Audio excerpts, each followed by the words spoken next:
I heard the footsteps for the first time on my 43rd night at Station Resolute, though I didn't believe what I was hearing until much later.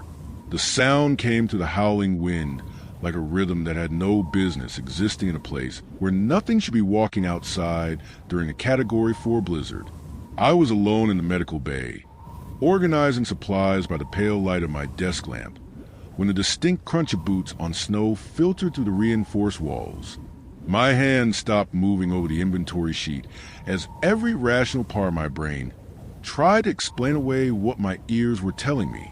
The storm outside had been raging for 16 hours straight, with wind speeds exceeding 90 miles per hour and a wind chill that would kill an unprotected human in less than 5 minutes. Nobody in their right mind would be outside in conditions like these, and yet the footsteps continued their steady march past my window, methodical and purposeful. My name is Dr. Marcus Webb, and I've been the sole medical officer at this remote research station above the Arctic Circle for nearly 2 months now. The posting seemed like an adventure when I signed the contract back in Vancouver, a chance to escape the monotony of emergency room politics and contribute to legitimate climate research in one of the most extreme environments on Earth. Station Resolute houses 14 permanent staff members during the winter darkness, a skeleton crew of scientists, technicians, and support personnel who keep the facility operational during the months when the sun never rises. We're situated on the edge of the Beaufort Sea, 300 miles from a nearest settlement, accessible only by air during the brief summer months, and completely isolated once the sea ice becomes too unstable for supply runs. The station itself is a cluster of interconnected modules built to withstand temperatures that regularly drop below -50 degrees Fahrenheit, each building linked by enclosed corridors that allow us to move between facilities without venturing into the killing cold outside. I stood up from my desk and moved to the window, pressing my face against the triple-pane glass that separated me from the Arctic night. The darkness outside was absolute, broken only by the security lights mounted on the exterior walls that cast weak yellow pools into the swirling white chaos of the blizzard. Visibility was essentially zero, with the snow moving horizontally in sheets so thick that I couldn't see more than a few feet beyond the window. The footsteps had stopped now, or perhaps I could no longer distinguish them from the roar of the wind that shook the building's frame. I told myself it was acoustic tricks, the way the storm could create sounds that mimic human activity through the interaction of wind and architecture. Arctic veterans had warned me about this during my orientation, how the isolation and perpetual darkness could make you hear things, see things, feel things that weren't really there. But the footsteps had been too regular, too deliberate to be random noise. I'd counted at least 20 distinct impacts before they faded, each one spaced exactly as you'd expect from someone walking with purpose through deep snow. My medical training pushed back against the creeping unease in my chest, demanding logical explanations rather than entertaining impossible scenarios. Perhaps one of the outdoor monitoring stations had malfunctioned and required emergency maintenance, forcing someone to brave the storm despite the danger. Perhaps the head of station, Dr. Helenikovsky, had authorized an equipment check that I hadn't been informed about. Perhaps I was more tired than I realized, my mind playing tricks after too many nights of interrupted sleep. I returned to my desk and pulled up the station's internal communication system on my tablet, scrolling through the duty roster and current personnel locations. According to the electronic logs, all 14 staff members were accounted for and safely inside the main complex. Marcus Webb, that's me, showed as present in the medical bay. Helenikovsky was marked as working in her office in the administration module. The two atmospheric scientists, Dr. James Chun and Dr. Sarah Okonkwo, were logged into Lab 3 running their nightly data analysis. The rest of the crew were distributed throughout the facility in their expected locations, either in their quarters or at their assigned workstations. Nobody was listed as being outside, and the security system showed that none of the exterior airlocks had been opened in the last 6 hours. I sat back in my chair and rubbed my eyes, feeling the weight of the polar night pressing down on me. 2 months of 24-hour darkness does things to your circadian rhythm that no amount of vitamin D supplements can fully correct. We all struggle with it in different ways. James Chun had developed insomnia and spent his nights doing calculations that he'd redo the next morning after getting a few hours of exhausted sleep. Sarah Okonkwo had the opposite problem, sleeping 12 hours a day and moving through her waking hours in perpetual fog. The maintenance crew had started taking melatonin at irregular intervals, trying to force their bodies into something resembling a normal sleep schedule. I've been lucky so far, maintaining something close to a regular rhythm through disciplined routines and bright light therapy. But nights like this made me question whether I was actually doing as well as I thought. The wind slammed against the building with renewed fury, and I heard the groan of stress metal as the storm tested the limits of our engineered shelter.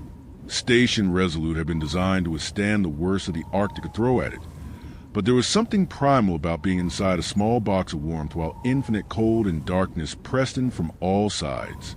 I finished my inventory work quickly, suddenly eager to be around other people rather than alone with my thoughts. The medical bay felt too isolated, too quiet beneath the storm's rage, and those phantom footsteps had unsettled me more than I wanted to admit. I saved my files, powered down my computer, and headed for the door that would take me into the main corridor network and toward the communal areas where I might find company and distraction from the sound that wouldn't leave my memory. The mess hall was unusually crowded when I arrived, which made sense given that the storm had driven everyone away from their usual evening activities. I found 6 people gathered around a large central table, their faces illuminated by the warm overhead lights that seemed inadequate against the psychological weight of the darkness beyond our walls. Helena Kovsky sat at the head of the table, her silver hair pulled back in its customary tight bun, reviewing something on her tablet with a focused intensity that made her such an effective station commander.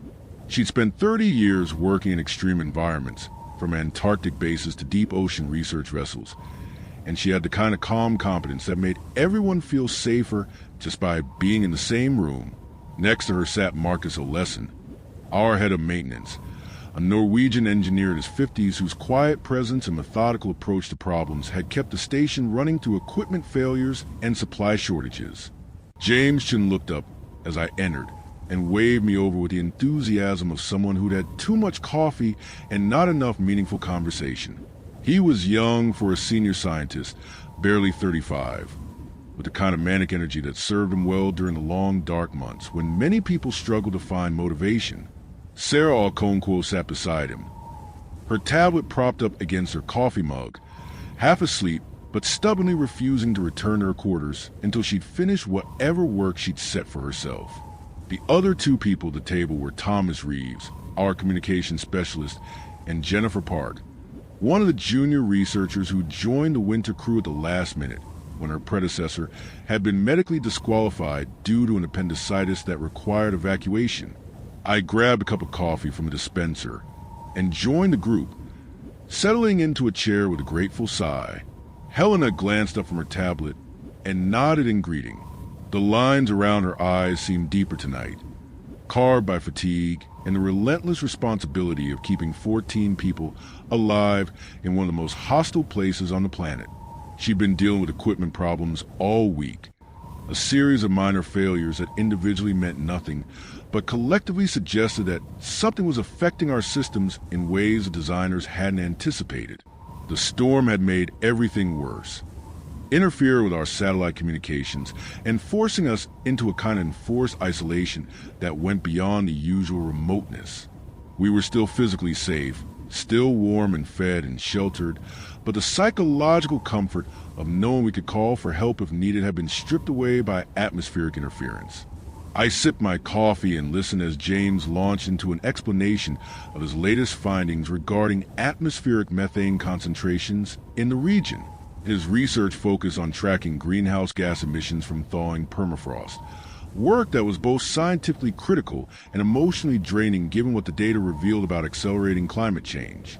Sarah occasionally interjected with observations from her own monitoring stations, though her comments were sluggish and sometimes missed James's points entirely. Thomas kept one eye on his communications equipment, even while sitting in the mess hall, watching for any sign that the storm was clearing enough to restore our satellite links. Jennifer mostly stayed quiet, still finding her place in the social dynamics of a group that had been working together for months before her arrival. The conversation drifted from science to more personal topics, the kind of small talk that becomes essential when you're trapped with the same people for months on end.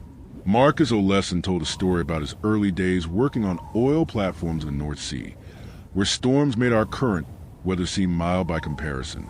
Helena shared memories of her first winter in Antarctica, where psychological tensions had escalated into a fistfight between two researchers over something as trivial as how to properly organize the library. We all laughed, releasing tension through humor, pretending that we were all handling the isolation and darkness better than we actually were.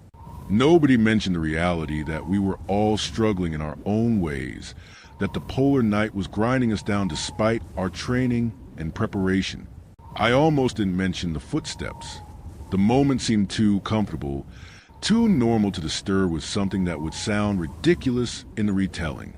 But something about the way Helena was watching group, her experienced eyes noting the subtle signs of stress we were all exhibiting, made me reconsider.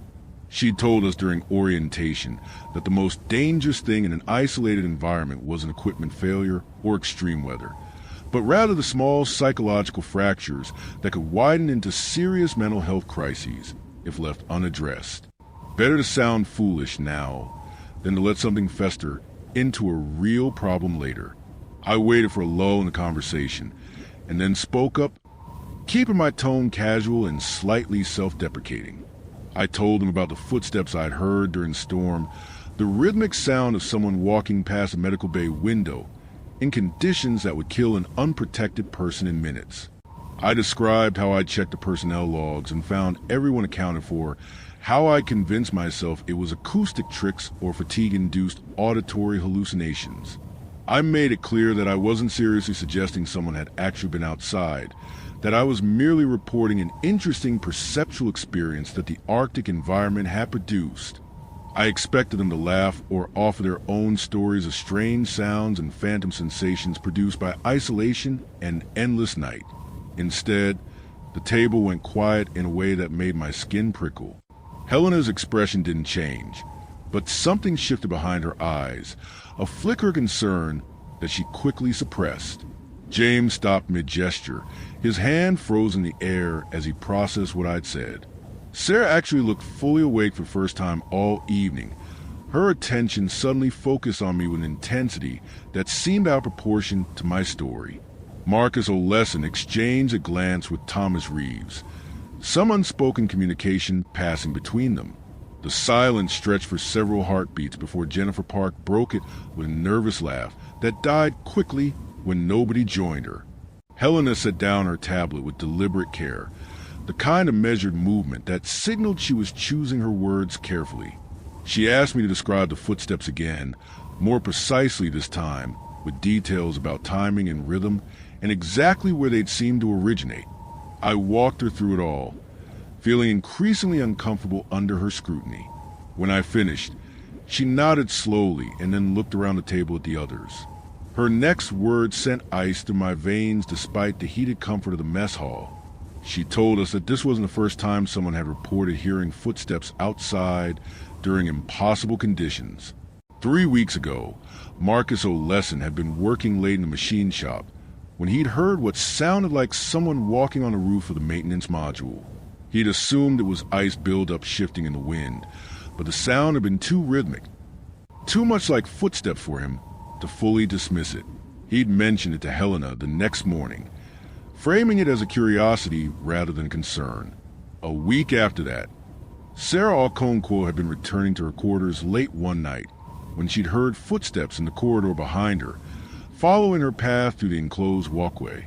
She'd turned around to see who was there, but the corridor had been empty, the motion-activated lights showing nothing but her own shadow stretching back the way she'd come. Helena had documented both incidents in her daily logs, treating them as minor psychological phenomena worth noting, but not worth alarming anyone over.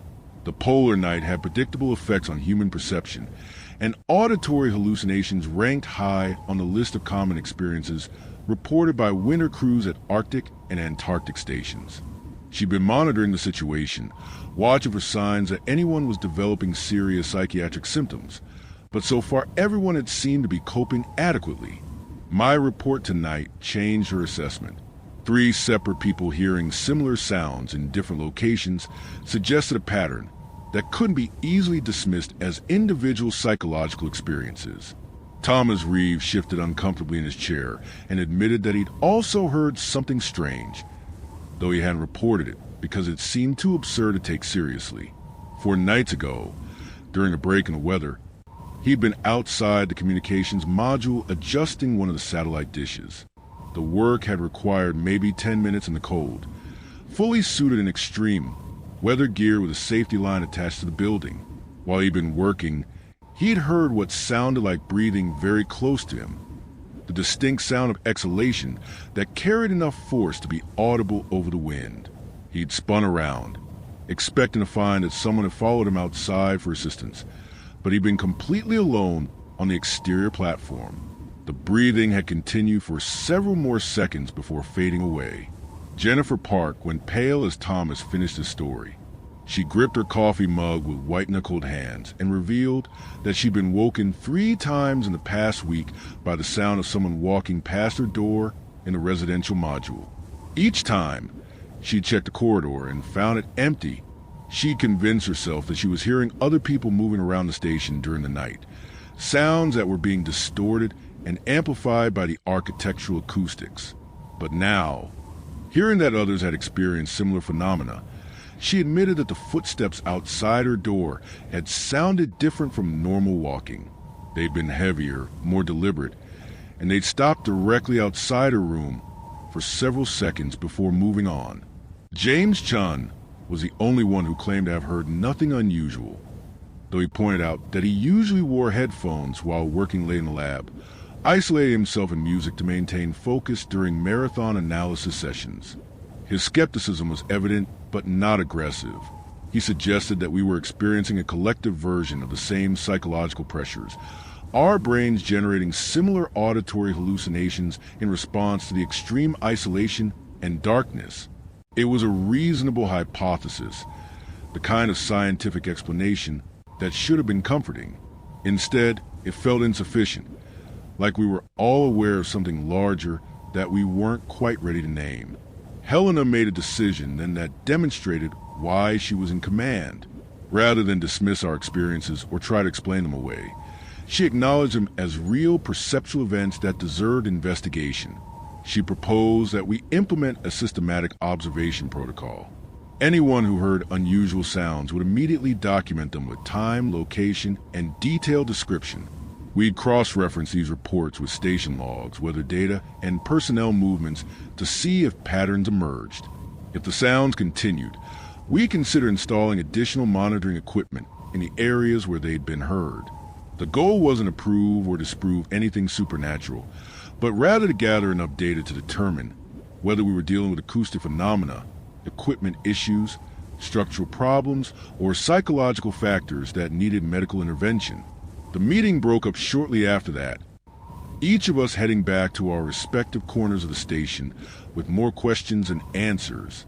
I walked back to the medical bay through corridors that suddenly seemed less secure than they had before. The lights flickered occasionally, brief brownouts caused by the storm's assault on our power systems. Each flicker made me pause and listen, straining to hear sounds that shouldn't exist. I told myself that Helena's approach was exactly right, that systematic observation would demystify whatever was happening and reduce it to something explicable and manageable. But as I sealed the door to the medical bay and prepared for another night alone, I couldn't shake the feeling that we just acknowledged something we should continue to ignore. Helena set down her tablet with deliberate care, the kind of measured movement that signaled she was choosing her words carefully. She asked me to describe the footsteps again, more precisely this time, with details about timing and rhythm and exactly where they'd seemed to originate. I walked her through it all, feeling increasingly uncomfortable under her scrutiny. When I finished, she nodded slowly and then looked around the table at the others. Her next word sent ice through my veins despite the heated comfort of the mess hall. She told us that this wasn't the first time someone had reported hearing footsteps outside during impossible conditions. 3 weeks ago, Marcus O'Lesson had been working late in the machine shop when he'd heard what sounded like someone walking on the roof of the maintenance module. He'd assumed it was ice buildup shifting in the wind, but the sound had been too rhythmic, too much like footsteps for him to fully dismiss it. He'd mentioned it to Helena the next morning, framing it as a curiosity rather than concern. A week after that, Sarah Alconquo had been returning to her quarters late one night when she'd heard footsteps in the corridor behind her, following her path through the enclosed walkway. She'd turned around to see who was there, but the corridor had been empty, the motion-activated lights showing nothing but her own shadow stretching back the way she'd come. Helena had documented both incidents in her daily logs, treating them as minor psychological phenomena worth noting, but not worth alarming anyone over. The polar night had predictable effects on human perception, and auditory hallucinations ranked high on the list of common experiences reported by winter crews at Arctic and Antarctic stations. She'd been monitoring the situation, watching for signs that anyone was developing serious psychiatric symptoms, but so far everyone had seemed to be coping adequately. My report tonight changed her assessment. 3 separate people hearing similar sounds in different locations suggested a pattern that couldn't be easily dismissed as individual psychological experiences. Thomas Reeves shifted uncomfortably in his chair and admitted that he'd also heard something strange, though he hadn't reported it because it seemed too absurd to take seriously. 4 nights ago, during a break in the weather, he'd been outside the communications module adjusting one of the satellite dishes. The work had required maybe 10 minutes in the cold, fully suited in extreme weather gear with a safety line attached to the building. While he'd been working, he'd heard what sounded like breathing very close to him, the distinct sound of exhalation that carried enough force to be audible over the wind. He'd spun around, expecting to find that someone had followed him outside for assistance, but he'd been completely alone on the exterior platform. The breathing had continued for several more seconds before fading away. Jennifer Park went pale as Thomas finished his story. She gripped her coffee mug with white-knuckled hands and revealed that she'd been woken 3 times in the past week by the sound of someone walking past her door in the residential module. Each time, she checked the corridor and found it empty. She convinced herself that she was hearing other people moving around the station during the night, sounds that were being distorted and amplified by the architectural acoustics. But now, hearing that others had experienced similar phenomena, she admitted that the footsteps outside her door had sounded different from normal walking. They'd been heavier, more deliberate, and they'd stopped directly outside her room for several seconds before moving on. James Chun was the only one who claimed to have heard nothing unusual, though he pointed out that he usually wore headphones while working late in the lab, isolating himself in music to maintain focus during marathon analysis sessions. His skepticism was evident but not aggressive. He suggested that we were experiencing a collective version of the same psychological pressures, our brains generating similar auditory hallucinations in response to the extreme isolation and darkness. It was a reasonable hypothesis, the kind of scientific explanation that should have been comforting.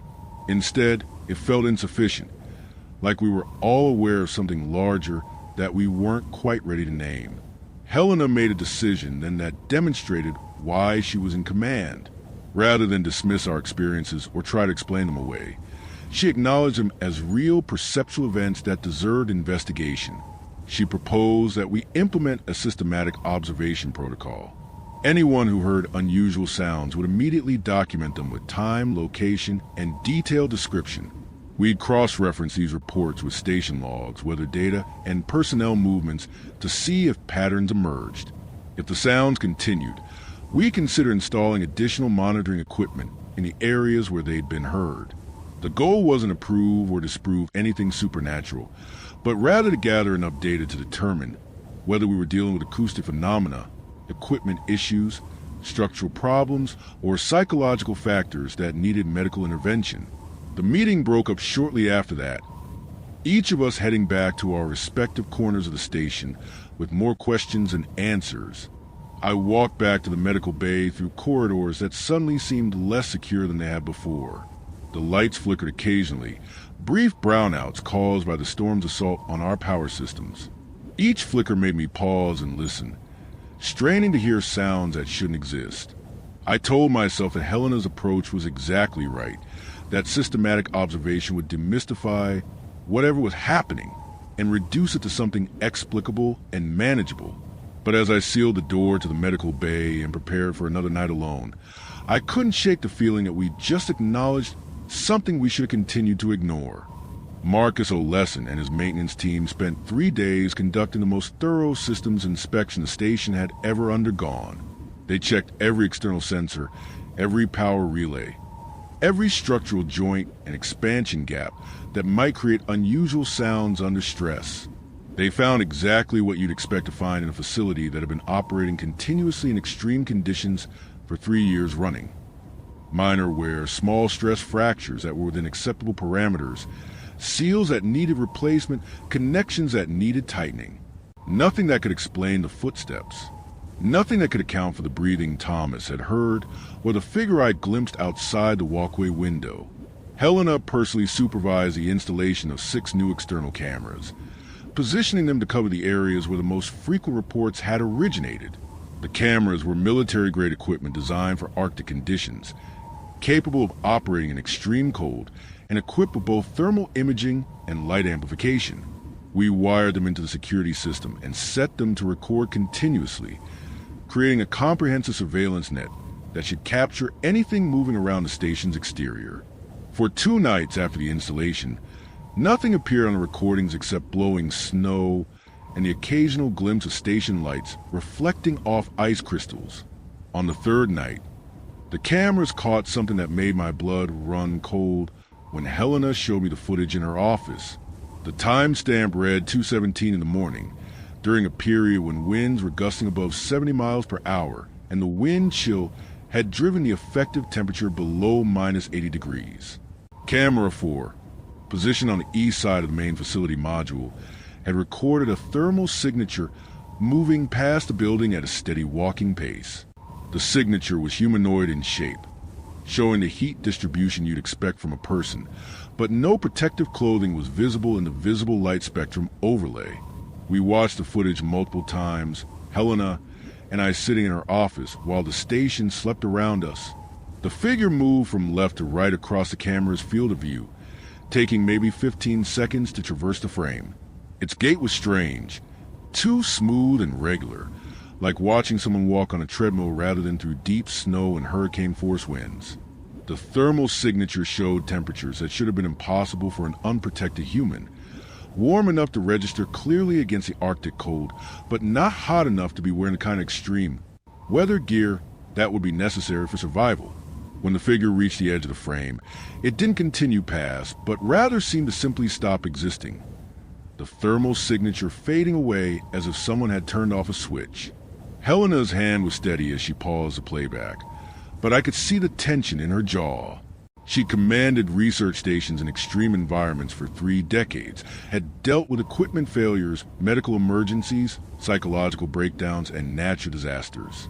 Nothing in her experience had prepared her for footage that showed something humanoid walking outside in conditions that should have killed any living thing in minutes.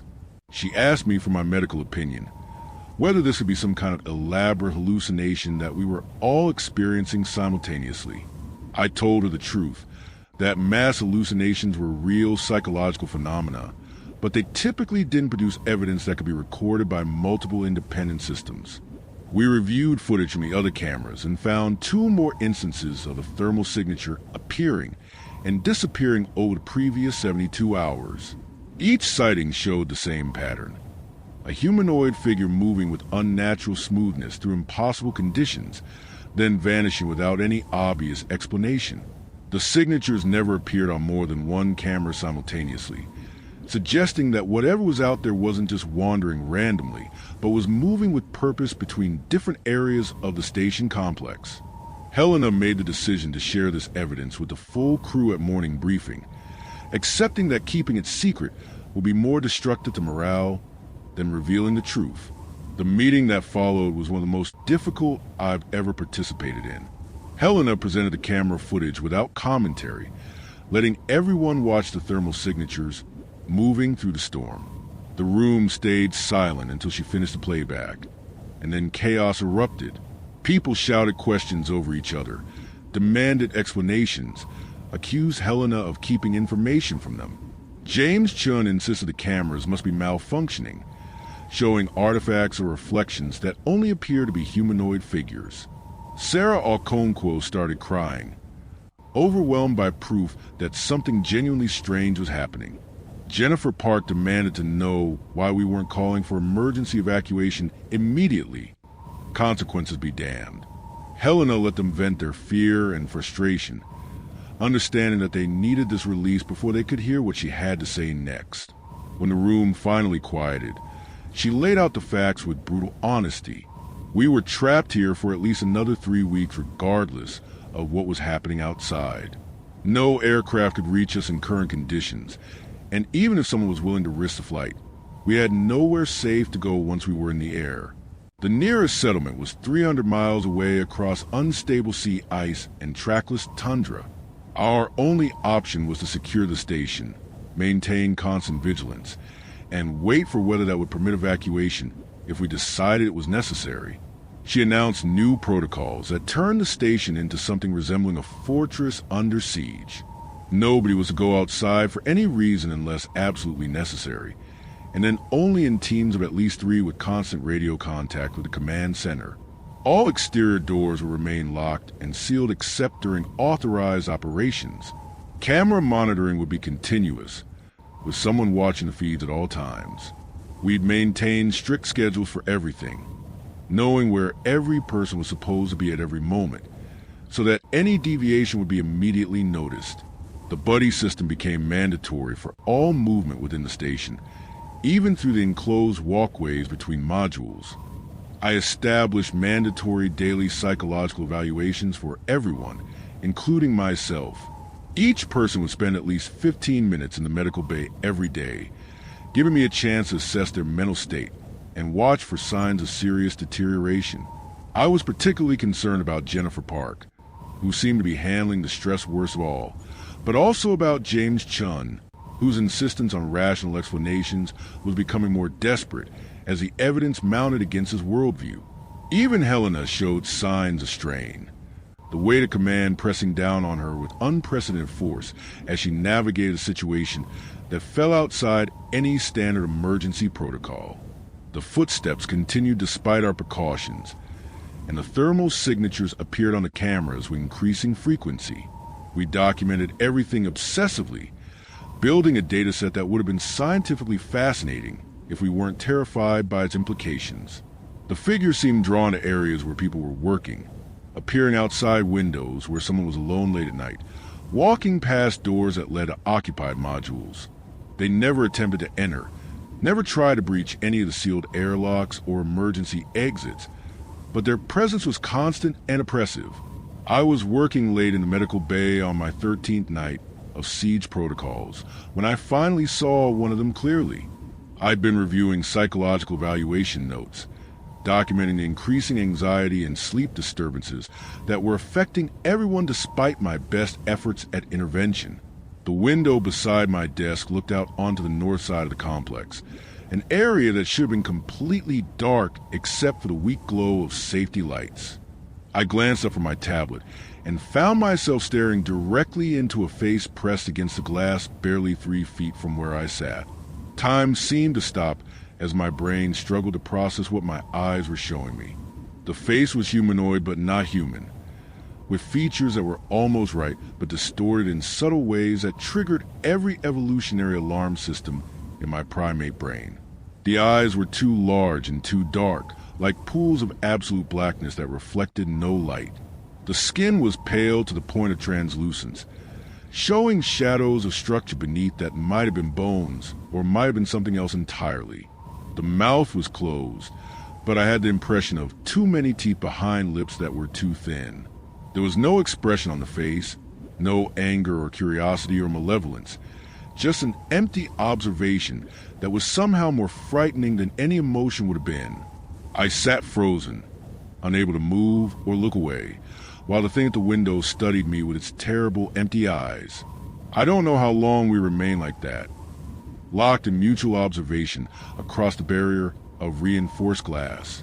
It felt like hours, but was probably only seconds before my paralysis broke and I lunged backward, knocking over my chair as I put distance between myself and the window. I hit the emergency alert on my tablet, the signal that would bring Helena and the security team running. And then I couldn't stop myself from looking back at the window. The face was gone. The window showed nothing but darkness and blowing snow, as if the encounter had never happened. Helena and Marcus arrived within 90 seconds, both of them armed with the emergency flare guns we distributed as makeshift weapons, even though nobody really believed they'd be effective against whatever was out there. I was shaking badly enough that Helena had to help me into a chair while I explained what I'd seen. My medical training wore with my terror, part of me insisting that I'd experienced a stress-induced hallucination, while another part knew with absolute certainty that something had been at that window. Something real and solid and utterly wrong. Marcus immediately checked the external camera that covered that side of the building, pulling up the footage from the past 5 minutes. The recording showed my thermal signature, sitting at the desk, clearly visible through the thin walls of the medical bay. At precisely the moment I'd seen the face, a second thermal signature appeared outside the window, its heat pattern showing that same impossible warmth that characterized all the figures we've been tracking. The signature remained stationary for exactly 18 seconds before moving away, walking north toward the edge of the camera's range. But here was the detail that made my hands shake even harder as I watched the playback. The visible light spectrum showed nothing at the window. No face, no figure, no physical presence that the camera could detect. Only the thermal signature proved that anything had been there at all. Helena made a decision that night that probably saved our collective sanity. She gathered everyone in the mess hall, despite the late hour, and told them everything. No more carefully worded briefings or euphemistic descriptions of anomalous phenomena. She described the face I'd seen, showed them the camera footage that revealed thermal signatures without corresponding visual forms, and admitted that we were dealing with something that fell outside the boundaries of normal human experience. The revelation should cause panic, but instead it brought a strange kind of relief. Uncertainty is often more destructive than confirmed bad news, and now at least we all knew exactly what kind of impossible situation we were facing together. James Chin finally abandoned his insistence on rational explanations, though he redirected his scientific mind toward documentation rather than acceptance. He proposed that we treat this as a research opportunity, systematically recording everything we observed and building a comprehensive database that might someday help explain what we'd encountered. It was a coping mechanism, a way to maintain some sense of control and purpose, but it was also genuinely useful. We began keeping detailed logs of every sighting, every sound, every moment when the things outside made their presence known. We photographed the windows where faces had appeared, mapped the routes the thermal signatures followed around the station, timed the intervals between sightings. Sarah Okonkwo had a theory that she shared hesitantly, aware of how it would sound but needing to voice it anyway. She suggested that we might be experiencing something related to Inuit folklore, the traditional stories of beings that inhabited the Arctic wilderness before human settlement. Every indigenous culture in the region had legends of spirits or entities that could survive in the impossible cold, creatures that were neither animal nor human but something in between. She'd heard stories during her research work with Inuit communities, tales of things that walked in blizzards and watched in the darkness, beings that existed at the boundaries of the knowable world. We'd all dismissed such stories as cultural mythology when we'd first heard them, but now her words carried weight that made us reconsider our civilized certainty about what was possible. Jennifer Park asked the question we'd all been avoiding. What do the things outside want? Why were they watching us, following us, appearing at windows and doors without attempting to enter? Helena had no answer, and neither did anyone else. The entities seemed content to observe, to make their presence known, but showed no inclination toward communication or hostility beyond the psychological toll their presence inflicted on us. We were being studied, watched, observed like specimens in a laboratory, and a reversal of our usual role as scientists conducting research on the Arctic environment wasn't lost on any of us. Perhaps that was the point, Sarah suggested. Perhaps these beings want us to understand what it felt like to be the subject rather than the observer. The psychological strain was becoming measurable in ways that concerned me professionally, even as I struggled with my own deteriorating mental state. Sleep disturbances were universal now, with everyone reporting nightmares when they could sleep and hypervigilance when they couldn't. Appetite declined across the board as people picked at meals they couldn't finish, their bodies rejecting sustenance while their nervous systems remained in constant fight-or-flight activation. I documented increased irritability, difficulty concentrating, and a kind of emotional numbing that suggested we were collectively sliding toward a trauma response. The irony wasn't lost on me that I was supposed to be treating these symptoms in others while experiencing them myself, my professional objectivity eroding under the same pressures affecting everyone else.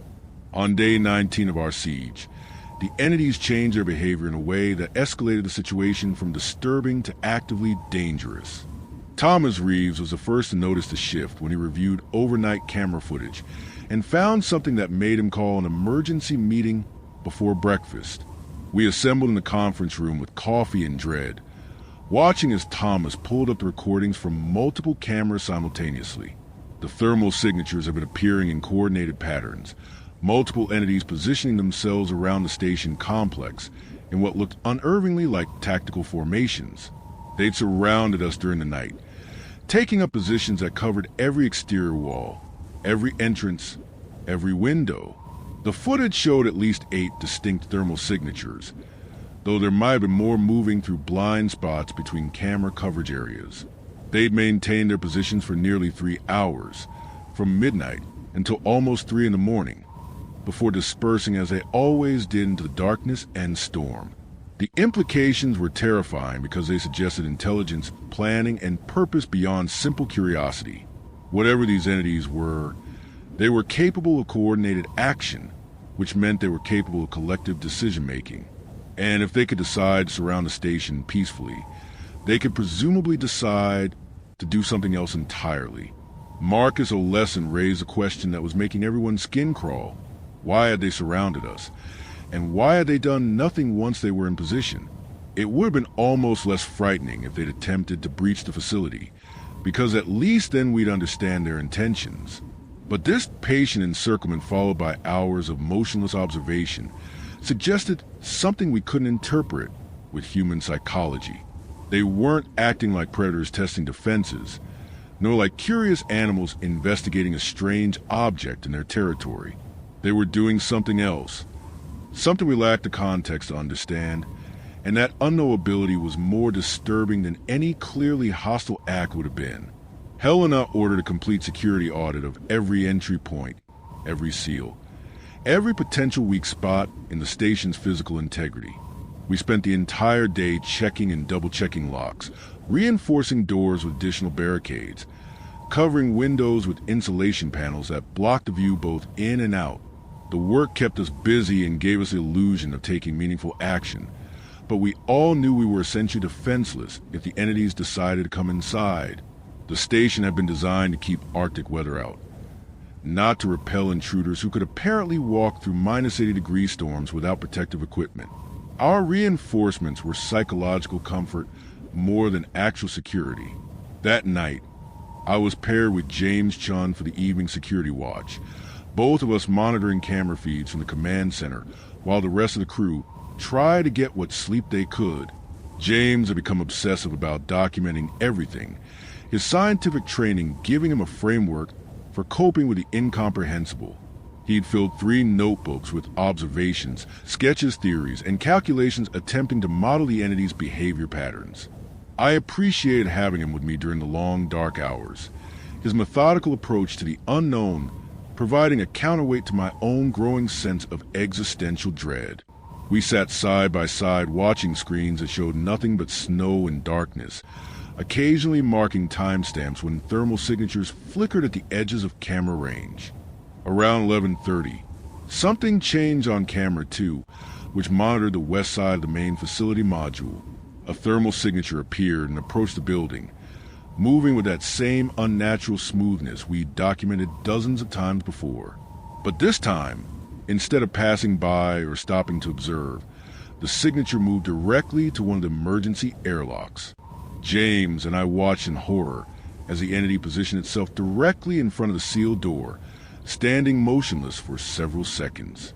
Then, incredibly, we heard the sound of the airlock's exterior handle being tested, the metallic clunk of someone trying to turn a mechanism that had been locked and sealed from the inside. I grabbed a radio and alerted Helena, while James kept his eyes locked on the screen, narrating everything he saw into his recording device. The handle turned again, more forcefully this time, and we could hear the stress in the metal through the building structure. The airlock was designed to be opened from outside in emergencies, with manual override that could be activated if someone was stranded and needed immediate access to shelter. But that override required tools and significant force to operate, protections against accidental opening that should have made casual entry impossible. The entity outside was testing those protections, learning the mechanism, trying to understand how to breach our defenses.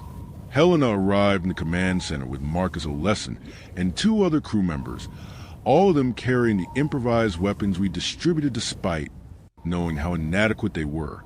We watched the screens together as the entity continued its methodical exploration of the airlock, trying to handle repeatedly, seemingly experimenting with different amounts of force. After maybe 5 minutes of this testing, it stopped and moved away, disappearing from camera view.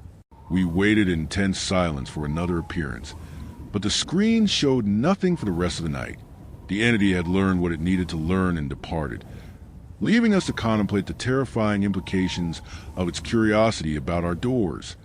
The footage showed at least 8 distinct thermal signatures, though there might have been more moving through blind spots between camera coverage areas. They'd maintained their positions for nearly 3 hours, from midnight until almost 3 in the morning, before dispersing as they always did into the darkness and storm. The implications were terrifying because they suggested intelligence, planning, and purpose beyond simple curiosity. Whatever these entities were, they were capable of coordinated action, which meant they were capable of collective decision-making. And if they could decide to surround the station peacefully, they could presumably decide to do something else entirely. Marcus Oleson raised a question that was making everyone's skin crawl. Why had they surrounded us? And why had they done nothing once they were in position? It would have been almost less frightening if they'd attempted to breach the facility, because at least then we'd understand their intentions. But this patient encirclement followed by hours of motionless observation suggested something we couldn't interpret with human psychology. They weren't acting like predators testing defenses, nor like curious animals investigating a strange object in their territory. They were doing something else, something we lacked the context to understand, and that unknowability was more disturbing than any clearly hostile act would have been. Helena ordered a complete security audit of every entry point, every seal, every potential weak spot in the station's physical integrity. We spent the entire day checking and double-checking locks, reinforcing doors with additional barricades, covering windows with insulation panels that blocked the view both in and out. The work kept us busy and gave us the illusion of taking meaningful action, but we all knew we were essentially defenseless if the entities decided to come inside. The station had been designed to keep Arctic weather out, not to repel intruders who could apparently walk through -80-degree storms without protective equipment. Our reinforcements were psychological comfort more than actual security. That night, I was paired with James Chun for the evening security watch, both of us monitoring camera feeds from the command center, while the rest of the crew tried to get what sleep they could. James had become obsessive about documenting everything, his scientific training giving him a framework for coping with the incomprehensible. He'd filled 3 notebooks with observations, sketches, theories, and calculations attempting to model the entity's behavior patterns. I appreciated having him with me during the long, dark hours, his methodical approach to the unknown providing a counterweight to my own growing sense of existential dread. We sat side by side watching screens that showed nothing but snow and darkness, occasionally marking timestamps when thermal signatures flickered at the edges of camera range. Morning brought a decision that had been building for days, but which nobody had wanted to voice until the entities demonstrated their interest in entering the station. Helena called a full crew meeting and laid out two options with brutal honesty.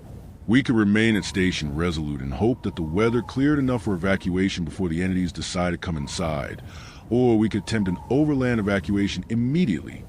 Try to reach the nearest settlement 300 miles away across the Arctic wilderness in the middle of winter. Both options carried enormous risks, and she wanted the decision to be collective rather than imposed from command authority. The debate that followed revealed how completely the entities had shattered our confidence and cohesion. James Chun argued passionately for staying, pointing out that we had shelter, power, food, and communication equipment that might be restored if atmospheric conditions improved. Attempting to cross 300 miles of Arctic terrain in winter darkness with hostile entities potentially following US was suicide, he insisted. A panicked overreaction that would get us killed more certainly than anything the entities had done so far. Marcus Oleson supported this position, adding that the station's structural integrity was still sound and that we could reinforce the airlocks to make forced entry even more difficult. Sarah Okonkwo disagreed just as passionately, arguing that staying was gradually destroying our mental health and that the entities were clearly escalating their behavior in ways that suggested eventual hostile action. The fact that they tested the airlock meant they were learning about us, studying our defenses, preparing for something we couldn't anticipate. Better to take our chances in the wilderness, where we could at least see threats coming than to wait trapped in the station for the entities to decide their observation phase was complete. Jennifer Park supported evacuation despite the obvious dangers, her voice shaking as she admitted she'd rather die trying to escape than stay locked in the station, waiting for something terrible to happen. Thomas Reeves pointed out that evacuation required working communications to coordinate with potential rescue teams, and our satellite links were still down due to atmospheric interference. Even if we survived the journey to the nearest settlement, we'd be doing it blind, without any ability to call for help if we encountered trouble. The entities weren't our only danger in the Arctic. The weather itself was lethal, and traveling through winter darkness across unstable ice and frozen tundra would tax our equipment and endurance in ways that could easily prove fatal even without supernatural intervention. We'd need several days of improved weather just to have a reasonable chance of survival, and the forecast showed no such window in the immediate future. I found myself in the uncomfortable position of being asked for medical guidance on a situation that fell completely outside my training. Helena wanted to know if staying in the station posed greater psychological risk than attempting evacuation, whether the collective mental health of the crew could withstand another 3 weeks of siege, or whether we were approaching a breaking point that would make everyone non-functional. I gave her the most honest assessment I could. We were all showing signs of significant psychological trauma, but we were still rational and capable of working together. Another 3 weeks might push some people past their breaking point into serious psychiatric crisis, but attempting evacuation in our current exhausted and anxious state also carried enormous psychological risks. There was no good answer, only a choice between different types of danger. The vote, when Helena finally called for it, was almost evenly split. 7 people wanted to stay and wait for improved conditions that would permit air evacuation. 6 people wanted to attempt overland evacuation immediately despite the risks. Helena had the deciding vote as station commander, and the weight of that responsibility showed in every line of her face as she considered the decision. She'd spent 3 decades keeping people alive in extreme environments, had made countless command decisions that balanced risk against necessity, but nothing had prepared her for this particular impossible choice. Finally, she voted to stay, citing the marginally better survival odds of remaining in a secure facility rather than exposing ourselves to both the entities and the Arctic wilderness simultaneously. The decision brought no sense of relief, only a grim acceptance that we committed to riding out the siege regardless of how the entities chose to escalate their behavior. Helena immediately implemented additional security measures, including a plan to seal ourselves into the most defensible section of the station if the entities managed to breach the outer airlocks. We identified the central core of the main facility as our fallback position, an area with only 2 access points that could be barricaded and defended. We move emergency supplies into this core area. Food, water, medical equipment, cold weather gear, and the satellite communication equipment that might eventually allow us to call for rescue. If worst came to worst, we could abandon the outer modules and consolidate in the core, buying ourselves time while we hoped for weather that would permit evacuation. The entities gave us 5 more days before they came inside. 5 days of mounting tension while we monitored cameras, reinforced doors, and tried to maintain something resembling normal research activities to preserve our mental health. 5 days of thermal signatures appearing and disappearing on the screens, always watching, always present, an unavoidable reminder that we were no longer the apex species in this environment. 5 days of pretending we were still scientists conducting valuable research, rather than terrified animals trapped in a cage that was rapidly losing its protection value. I was asleep when it happened, one of the few times I'd managed to achieve anything deeper than restless dozing. The emergency alarm jerked me awake at 3:47 in the morning, a sound I'd only heard during drills, its meaning unambiguous. Breach detected. All personnel report to designated emergency stations. I grabbed my emergency pack and radio, pulled on my boots without bothering to lace them, and ran for the central core area where we planned to consolidate if the station was compromised. The corridors were chaos, people running in different directions, voices shouting over radios, the alarm continuing its relentless shriek. I reached the core area to find Helena already there with Marcus and 4 others, all of them white-faced and breathing hard for more than just a run to the corridors. Helena grabbed my arm as I entered and pulled me toward the monitoring station where Thomas was frantically switching between camera views. What I saw on the screens made my legs go weak. 3 of the entities had entered through the airlock they'd been examining nights before, the one on the west side of the main facility. They'd somehow bypassed or broken the locks we'd reinforced, though the camera footage showed no obvious damage to the door mechanism. One moment the airlock was sealed, the next moment it was open with thermal signatures moving through it into the building's interior. The entities were in the outer section of the main facility now, moving to the labs and equipment storage areas with what looked like purposeful exploration. They maintained their humanoid shape on the thermal cameras, but their movements were wrong, too fluid and smooth, like watching people walk underwater or in reduced gravity. They seemed to be examining things, pausing at equipment and workstations, though without visible light spectrum confirmation, we couldn't see what they were actually doing. They hadn't moved toward the residential sections where crew quarters were located, hadn't approached the central core where we were now barricaded, but their presence inside the station transformed everything from theoretical threat to immediate crisis. James Chun was the last to arrive at the core area, wild-eyed and clutching his notebooks like they were sacred texts. He'd been in Lab 3 when the alarm sounded, one of the areas now occupied by the entities, and had barely made it out before they entered that section. He described seeing one of them through the lab window, watching it move past in the corridor with a grace that his brain couldn't quite process as human. Up close, he gasped out between panic breaths. They were even more wrong than the camera footage suggested, their proportions subtly distorted in ways that made his eyes hurt try to focus on them properly. We sealed the core area using the emergency protocols we'd established, barricading the 2 access points with equipment and furniture that wouldn't actually stop the entities if they decided to come through, but might at least slow them down. Helena established radio contact with the rest of the crew, confirming that all 14 of us had made it to safety. David, Laurent, and one of the other analysts had sealed themselves in the communications module when they couldn't reach the core in time, while another pair had barricaded themselves in their quarters rather than risk moving through corridors that might contain entities. We were separated but alive, at least for the moment. The waiting was excruciating. We monitored the cameras, watching the thermal signatures move through the station's outer sections, always observing, always exploring, never attempted to damage equipment or force their way toward the areas where we'd taken shelter. Hours passed in tense silence, broken only by whispered conversations and occasional radio check, with the isolated crew members in other parts of the facility.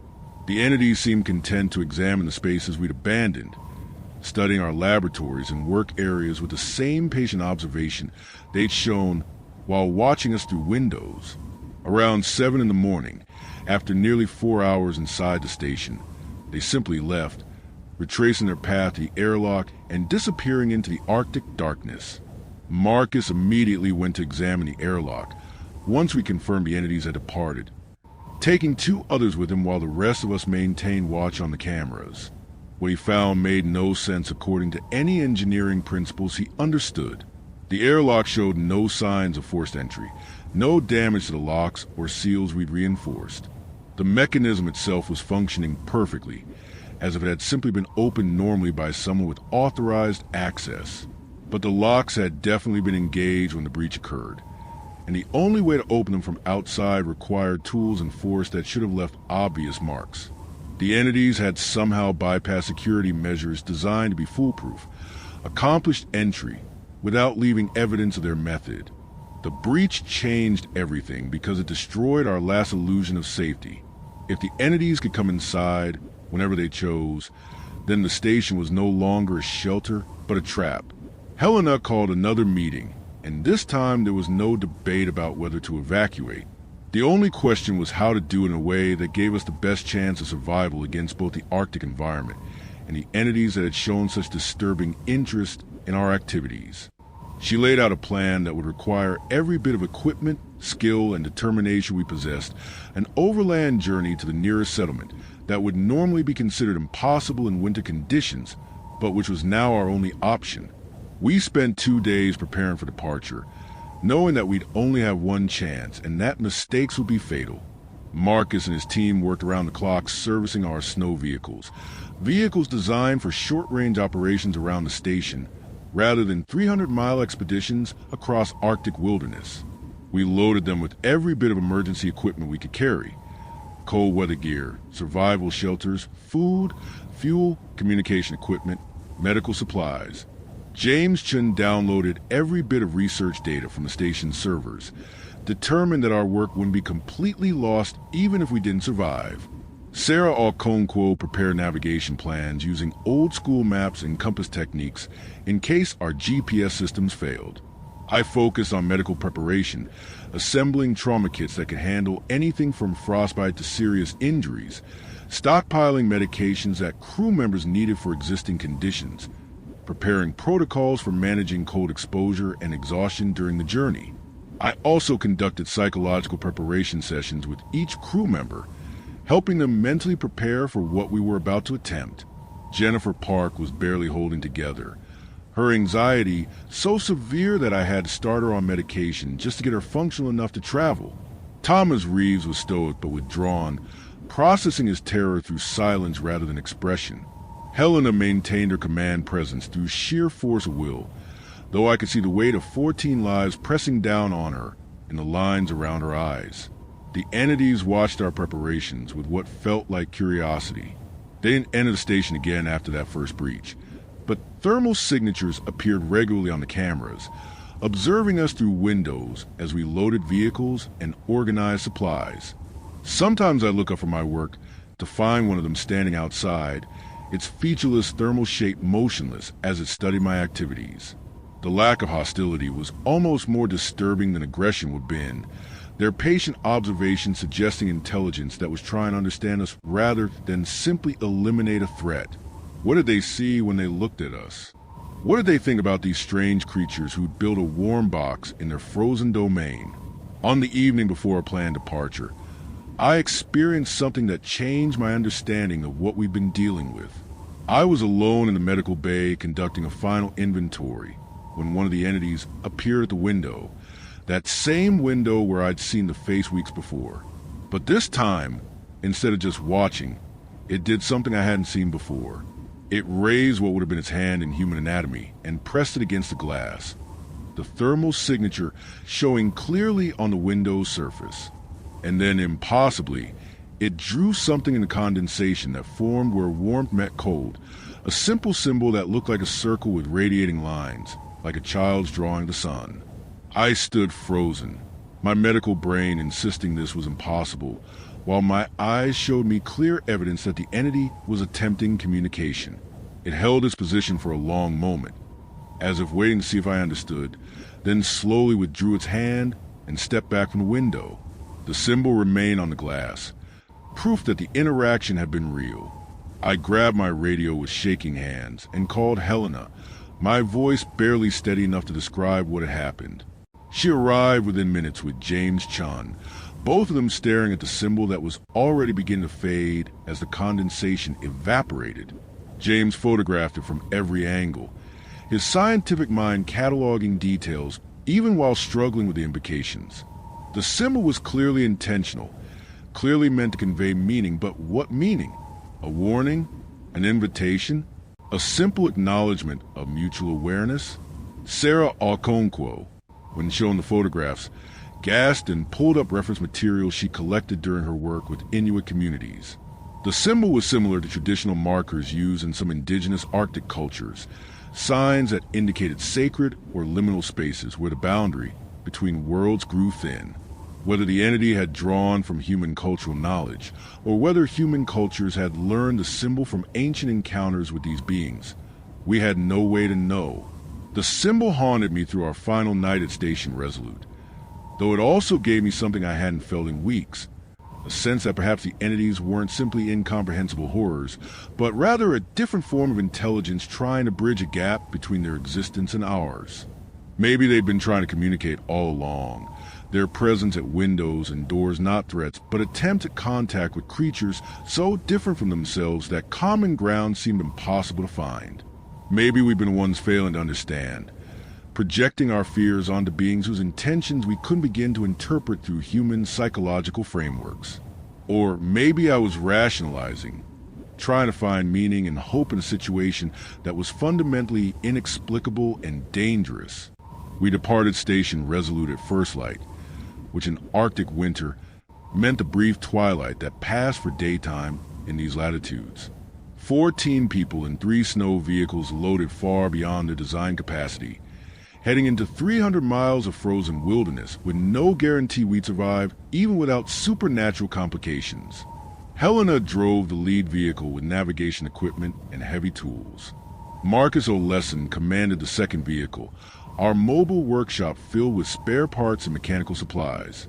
I rode in the third vehicle with the medical equipment and the crew members in worse psychological shape, Jennifer Park, and 2 others who needed close monitoring to ensure they didn't deteriorate completely during the journey.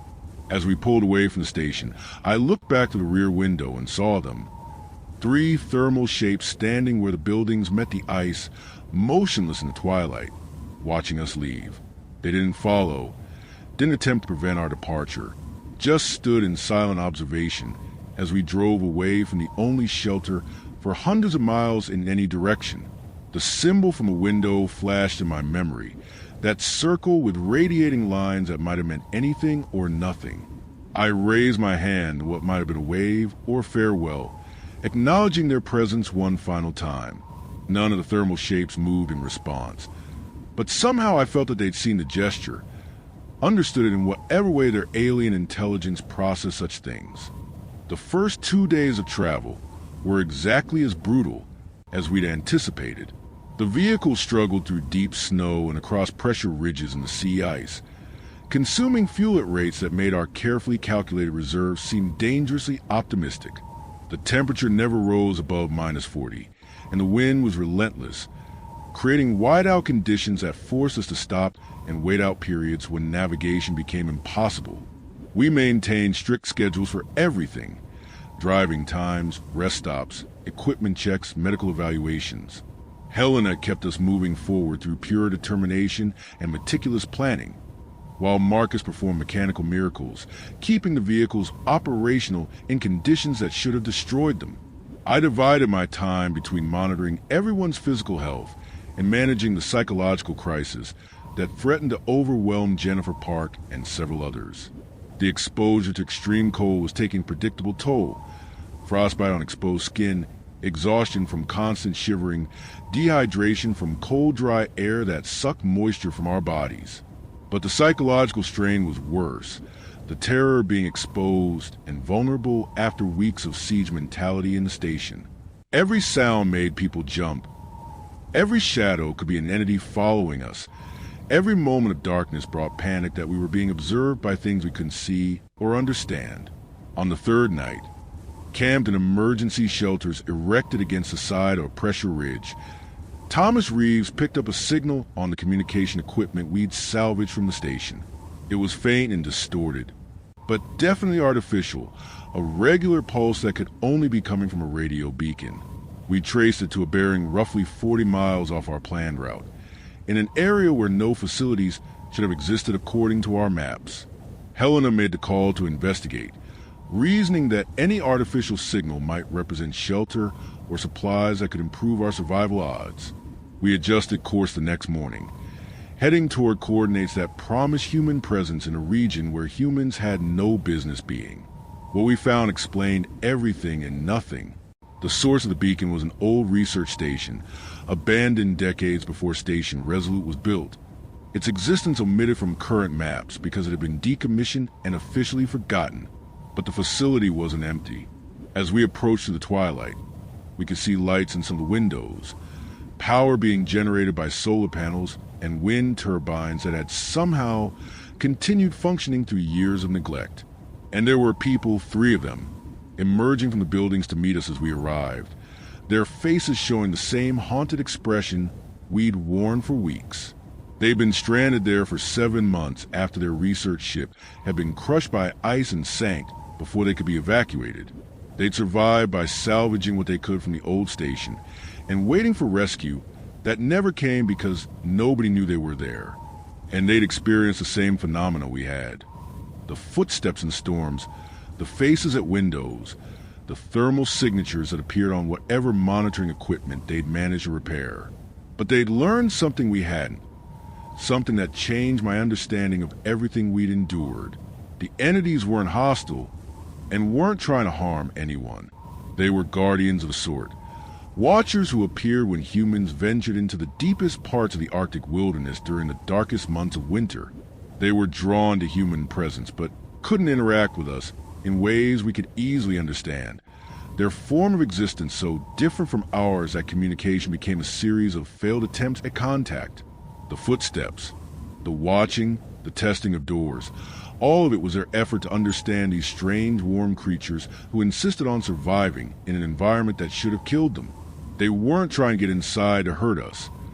They were trying to reach across an incomprehensible gulf between 2 forms of consciousness that could barely perceive each other.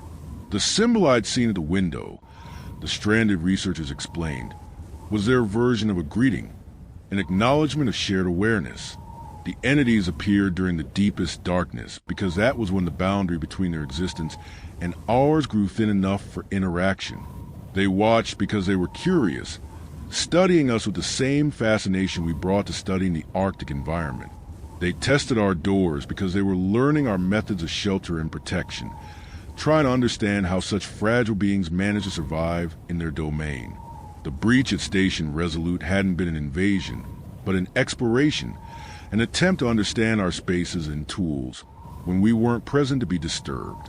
We spent 3 days at the old station, resting and resupplying while the researchers shared what they'd learned, and we arranged for their rescue along with our own. Helena managed to establish satellite communication during a weather window, and air evacuation was arranged for all 17 of us. I spent those days processing revelation that our terror had been based on misunderstanding, that the entities we'd feared were perhaps the Arctic's closest thing to an intelligent indigenous presence, observers and guardians rather than threats. The footsteps in the blizzard hadn't been hunting us. They'd been walking alongside us, curious about these newcomers to their ancient frozen world. 6 months after our evacuation, I sit in a coffee shop in Vancouver writing this account, while rain streams down windows that look out on a city of millions. The contrast of the Arctic couldn't be more absolute. Noise instead of silence, warmth instead of killing cold, crowds instead of isolation. I've been debriefed by company officials, examined by psychiatrists, clear for duty after a mandatory recovery period. Station Resolute remains abandoned, though there's talk of eventually reoccupying it once proper protocols can be developed for dealing with the entities that watch from the darkness. James Chen published our research data and received recognition for work on atmospheric change that might have been lost if we'd perished during evacuation. Sarah Alconquo is working with indigenous communities to document traditional knowledge about the Arctic's mysteries, finding that many cultures had stories about being similar to what we encountered. Marcus Olesen returned to Norway and swears he'll never work above the Arctic Circle again. Helen Akovsky is consulting on a new generation of research stations designed with the understanding that we're not alone in the far north. Jennifer Park left research entirely, unable to recover from the psychological trauma of those weeks under siege. I dream about the entities, sometimes, though the dreams aren't nightmares anymore. I see their thermal shapes standing in the snow, watching with curiosity rather than menace. Try to understand these strange creatures who build warm boxes in the infinite cold.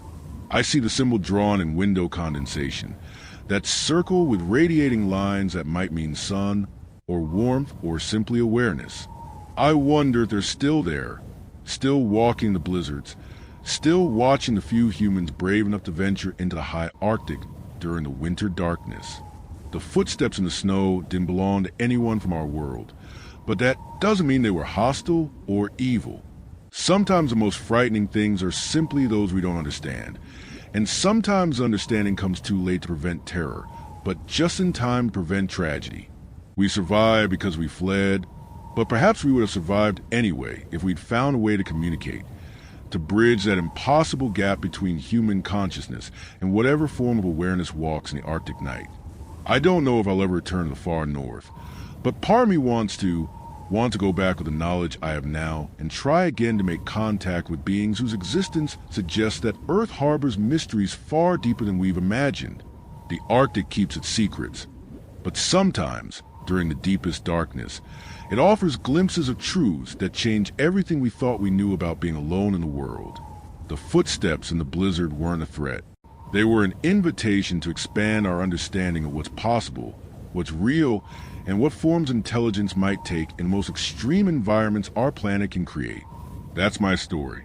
That's what happened during those months above the Arctic Circle, when the polar night brought visitors from beyond the edge of human understanding. Make of it what you will.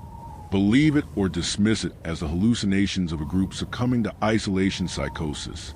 But if you ever find yourself in the high Arctic during winter darkness, and you hear footsteps in the blizzard that don't belong to anyone you can see, remember what I've told you. They're not there to harm you. They're just watching, trying to understand, walking in their frozen domain alongside creatures so different from themselves that communication seems impossible. And maybe, just maybe, if you're brave enough to acknowledge their presence instead of fleeing in terror, you'll help bridge a gap between worlds that has existed since the first humans ventured into the frozen north. The footsteps are still out there, walking in storms where nothing should survive, watching from darkness that predates human civilization. They were there before we arrived, and they'll be there long after we're gone. The Arctic belongs to them in ways we're only beginning to understand. We were never alone in that frozen wilderness. We were just too frightened to realize that being watched didn't mean being hunted, and that the scariest unknowns sometimes turn out to be invitations to expand our definition of what it means to share a world with intelligence that wears a completely different face than our own. The entities seemed content to observe, to make their presence known, but showed no inclination toward communication or hostility beyond the psychological toll their presence inflicted on us. We were being studied, watched, observed like specimens in a laboratory, and a reversal of our usual role as scientists conducting research on the Arctic environment wasn't lost on any of us. Perhaps that was the point, Sarah suggested. Perhaps these beings want us to understand what it felt like to be the subject rather than the observer. The psychological strain was becoming measurable in ways that concerned me professionally, even as I struggled with my own deteriorating mental state. Sleep disturbances were universal now, with everyone reporting nightmares when they could sleep and hypervigilance when they couldn't. Appetite declined across the board as people picked at meals they couldn't finish, their bodies rejecting sustenance while their nervous systems remained in constant fight or flight activation.